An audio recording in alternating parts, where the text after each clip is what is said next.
ഫ്രണ്ട്സിനോട് അനശ്വരയുടെ കൂടെ നടക്കേണ്ട എന്ന് പറയും. എന്നെ ഒറ്റപ്പെടുത്തി. ക്ലാസ്സിലിരുന്ന് കുറെ കരഞ്ഞിട്ടുണ്ട്. മലയാള സിനിമയിലെ മിന്നും താരമാണ് അനശ്വര രാജൻ. ബാലതാരമായി കടന്നു വന്ന അനശ്വര ഇന്ന് മുൻനിര നായികയാണ്. രേഖാ ചിത്രത്തിലൂടെ ഈ വർഷവും തിളക്കമാർന്ന തുടക്കം കുറിച്ചിരിക്കുകയാണ് അനശ്വര. ഇതിനിടെ ഇപ്പോഴിതാ തന്റെ സ്കൂൾ കാലത്തെ ഓർമ്മകൾ പങ്കുവെക്കുകയാണ് അനശ്വര രാജൻ. സൈന സൗത്ത് പ്ലസിന് നൽകിയ അഭിമുഖത്തിലാണ് അനശ്വര മനസ്സ് തുറന്നത്. സിനിമയിൽ അഭിനയിച്ചതോടെ തേടി വന്ന പ്രശസ്തി മൂലം മോശം അനുഭവങ്ങളും നേരിടേണ്ടി വന്നിട്ടുണ്ടെന്നാണ് താരം പറയുന്നത്. അധ്യാപകരിൽ നിന്നുണ്ടായ ഒറ്റപ്പെടലിനെ കുറിച്ചാണ് അനശ്വര സംസാരിക്കുന്നത്. ആദ്യത്തെ സിനിമ കഴിഞ്ഞ് ഞാൻ തിരിച്ചെത്തുമ്പോൾ ഞാൻ ആകാശത്തായിരുന്നു, വേറൊരു ലോകത്തായിരുന്നു.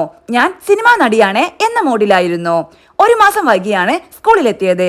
വൈകിയതിനെ കുറിച്ച് പറയാൻ ഞാനും അച്ഛനും അമ്മയും സ്കൂളിലെത്തുന്നത് സിനിമാ നടിയായിട്ടാണ്. ചെന്നതും ആദ്യം തന്നെ ചോദിച്ചത് എന്താണ് നിങ്ങളുടെ ഉദ്ദേശം എന്നായിരുന്നു. വൈകിയത് കൊണ്ടായിരുന്നു. എല്ലാവരും സിനിമയെ കുറിച്ച് ചോദിക്കുമായിരുന്നു. അനശ്വര പറയുന്നു. സിനിമ ഇറങ്ങിക്കഴിഞ്ഞതോടെ ഫെയിമും അറ്റൻഷനും ഒക്കെ കൂടി. നേരത്തെ അറ്റൻഷനൊന്നും അധികം കിട്ടിയിട്ടുള്ള ആളായിരുന്നില്ല ഞാൻ. മോണോ ആക്ടും സ്പോർട്സും ഒക്കെ ചെയ്യുമായിരുന്നുവെങ്കിലും ഒന്നും ബെസ്റ്റ് ആയിരുന്നില്ല. അതിനാൽ പ്രശംസ ലഭിച്ചിട്ടുമില്ല. അതിനാൽ ആദ്യമായി ജനശ്രദ്ധ കിട്ടുമ്പോൾ, പ്രശംസിക്കപ്പെടുമ്പോൾ ഞാൻ ഭയങ്കര ഹാപ്പി ആയിരുന്നു. ആ ഫെയിം ഞാൻ ആസ്വദിച്ചു.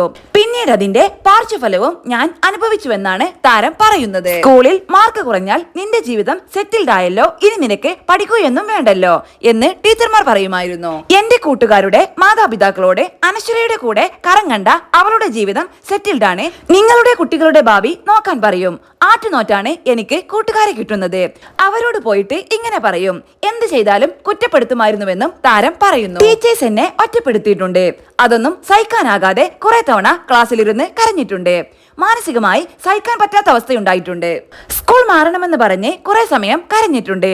ആ അവസ്ഥയിൽ സെൽഫി എടുക്കാൻ വരുമ്പോൾ ചിരിക്കാൻ പറ്റാതായിട്ടുണ്ട്. അപ്പോൾ അഹങ്കാരമാണെന്ന് പറയും. അങ്ങനെ ഫെയിമിന്റെ മറ്റൊരു വശം ആദ്യം ഉൾക്കൊള്ളാൻ സാധിച്ചിരുന്നില്ല. പിന്നെ അതിനോട് യൂസ്ഡ് ആയി. പോസിറ്റീവും നെഗറ്റീവും ഉണ്ട്.